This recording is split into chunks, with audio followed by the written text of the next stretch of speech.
और बड़ी खबर आपको बता दें, रूस के दूसरे सबसे बड़े शहर सेंट पीटर्सबर्ग से बड़ी खबर मिल रही है। रूस के सेंट पीटर्सबर्ग में बहुत बड़े गोदाम में आग लग गई है। तस्वीर इस वक्त आपके सामने है। आग को बुझाने के लिए 300 दमकल कर्मियों को तैनात करना पड़ा है। अभी तक क्या वजह इस आग लगने की वो साफ नहीं हो पाई है, लेकिन कितनी भीषण ये आग है, कितनी भयावह ये आग है, इन तस्वीरों को देखकर आप समझ सकते हैं। रूस के सेंट पीटर्सबर्ग में ये आग लगी है, लेकिन देखिए वहीं दूसरी सबसे बड़ी आग गाजा में लगी हुई दिखाई दे रही है। यहाँ के हालात ऐसे हो चुके हैं कि अब तुर्की पर सबकी नजरें गड़ी हुई हैं। इजरायल और तुर्की के बीच रिश्तों की वजह से हमास को अब ये शक क्या होने लग गया है। रिपोर्ट आप देखेंगे तो समझ पाएंगे कि गाजा में हजारों लोगों की मौत हो रही है, तब तुर्की और इजरायल के बीच कारोबार रिकॉर्ड तोड़ रहा है।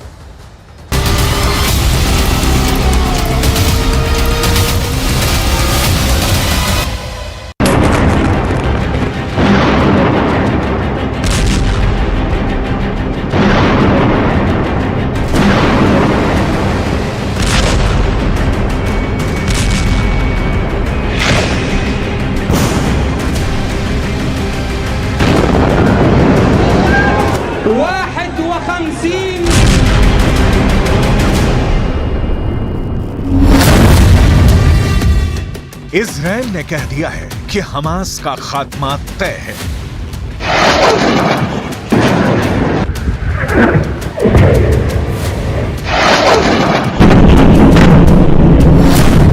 नेतन्याहू ने कह दिया है कि हिजबुल्लाह की तबाही तय है।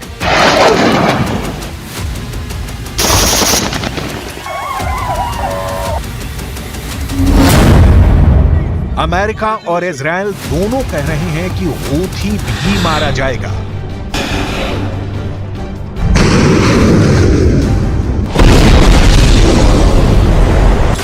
ये धमकी गोली से दी जा रही है, बमबारी से दी जा रही है।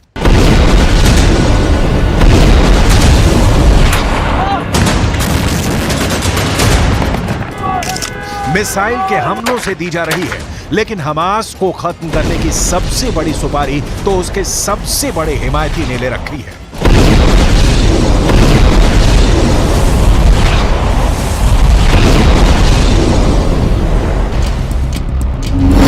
गाजा की तबाही के स्क्रिप्ट अब मेड इन तुर्की हो चुकी है। इसलिए कहा जा रहा है कि हमास से सबसे बड़ी गद्दारी तुर्की ने की है। कल तक हमास का फैन नंबर 1, उसकी हिमायत करने वाला, उसकी हां में हां मिलाने वाले अर्दवान ने हमास की पीठ में जैसे छुरा भोंक दिया। हर दिन, हर घंटे, हर मिनट, हर सेकंड, हर मुश्किल घड़ी में फिलिस्तीन के साथ खड़े रहने का वादा करने वाले अर्दवान ने इजरायल से दोस्ती का हाथ मिला लिया है। इस दोस्ती का मतलब है हमास की मौत, और इसमें अर्दवान की मंजूरी शामिल है। अब तुर्की को इसी नजरों से देखा जा रहा है जिसमें धोखा है, जिसमें गद्दारी है, जिसमें हानिया की मौत भी छुपी हुई है।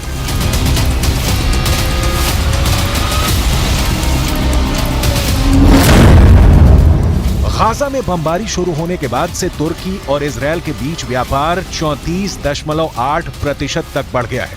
इजरायल को तुर्की का निर्यात नवंबर में $319.5 मिलियन से बढ़कर दिसंबर में $430.6 मिलियन हो गया। यानी एक तरफ युद्ध चल रहा है और दूसरी तरफ तुर्की कारोबार कर रहा है।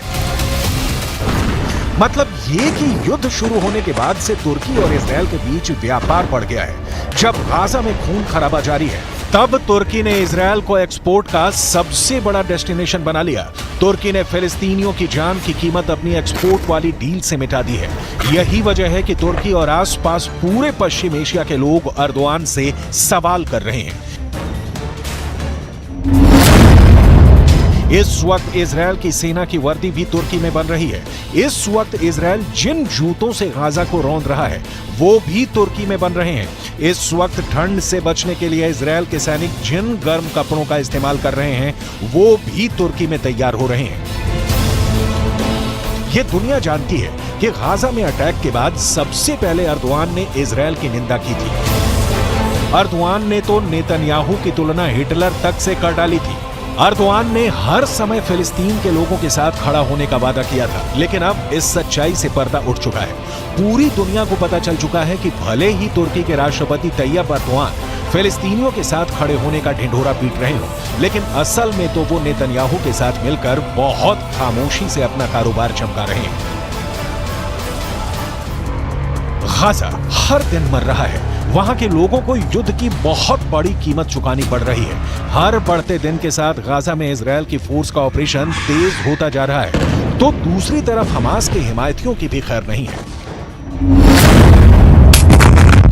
पहला धमाका,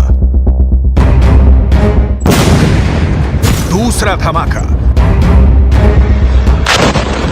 तीसरा धमाका, चौथा धमाका,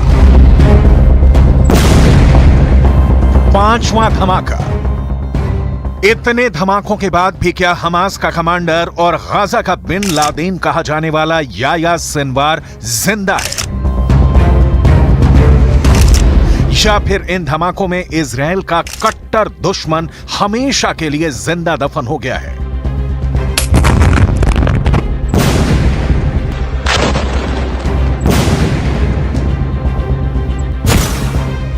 हमास का कमांडर याह्या सिनवार कहां है, कैसा है, किस हाल में है, यह फिलहाल कोई नहीं जानता। उसको शिद्दत से ढूंढने वाला इजरायल भी नहीं जानता कि सिनवार जिंदा है या मर चुका है। वो बस सिनवार की मौत पुख्ता करने के लिए गाजा पर लगातार बम मारे जा रहा है।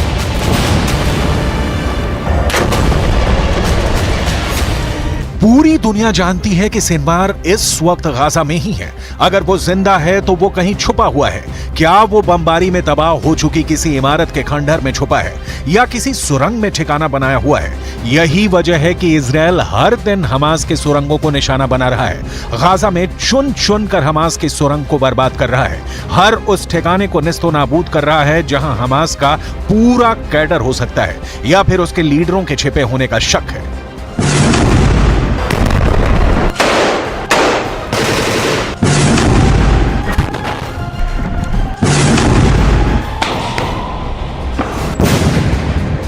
एयर स्ट्राइक, टैंक से बमबारी, सुरंग में घुसकर हमास के लड़ाकों के खिलाफ ऑपरेशन। इन हमलों से एक बात तो साफ है कि इजरायल ने याह्या सिनवार की मौत की गारंटी ले ली है। उसके पास गाजा से निकलने के सारे रास्ते बंद हो चुके हैं। यह नेतन्याहू की कसम है कि सिनवार या तो मारा जाएगा या फिर सरेंडर करेगा, लेकिन गाजा से बचकर नहीं जा पाएगा। यह सेंट्रल गाजा की तस्वीर है। यहां इजरायल की सेना ने हमास की एक और सुरंग पर धावा बोल दिया है। करीब 100 मीटर लंबी इस सुरंग में हमास के लड़ाकों ने जंग का पूरा इंतजाम किया हुआ है। युद्ध लड़ने के लिए साजो सामान तैयार है। यहां से मोर्टार बरामद हुए, ग्रेनेड भी मिले। इजरायल की सेना पर अटैक करने के लिए आरपीजी रॉकेट का जखीरा भी मिला। साथ ही वो सामान मिला जिसके सहारे हमास के रॉकेट की रेंज बढ़ाई जा सके, वो लंबी दूरी तक इजरायल की सेना पर हमला कर सके। इजरायल की बहुत ही खतरनाक माने जाने वाली 179th ब्रिगेड ने इस ऑपरेशन को अंजाम दिया। अब एक और वीडियो देखिए। इजरायल अपने दक्षिण की तरफ से हमास के ठिकानों पर हमले कर रहा है। एक के बाद एक टैंक से फायर किया जा रहा है। सेना की गाड़ियां हमास के ठिकानों और उसके एंटी टैंक दस्तों को तलाश कर रही हैं, क्योंकि इसी ने इजरायल की नाक में दम कर रखा है। देखा जाए तो इजरायल ने हमास के हर लीडर, फिर चाहे वो याह्या सिनवार हो, इस्माइल हानिया हो या खालिद मेशाल, सभी को हमेशा के लिए खत्म कर देना चाहता है। इसमें याह्या सिनवार जिंदा है या मर चुका है पक्का नहीं मालूम।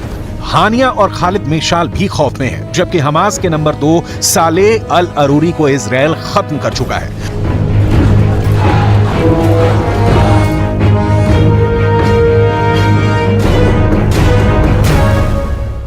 वैसे युद्ध के 3 महीने बाद भी इजरायल को वो कामयाबी नहीं मिली है जिसकी उसे उम्मीद थी। यही इजरायल की सबसे बड़ी मुश्किल भी है, क्योंकि जितना ज्यादा वक्त हमास के थिंक टैंक को मारने या पकड़ने में लगेगा, युद्ध उतना ज्यादा खिंचता चला जाएगा। और युद्ध जितना लंबा खिंचेगा, इजरायल को ना सिर्फ आर्थिक मोर्चे पर उतना नुकसान होगा, बल्कि उसकी सेना की साख भी गिरती जाएगी, जो अभी तक इस युद्ध के बड़े टारगेट हासिल नहीं कर पाई है, जबकि उसकी बमबारी में करीब 23,000 लोगों की मौत हो चुकी है।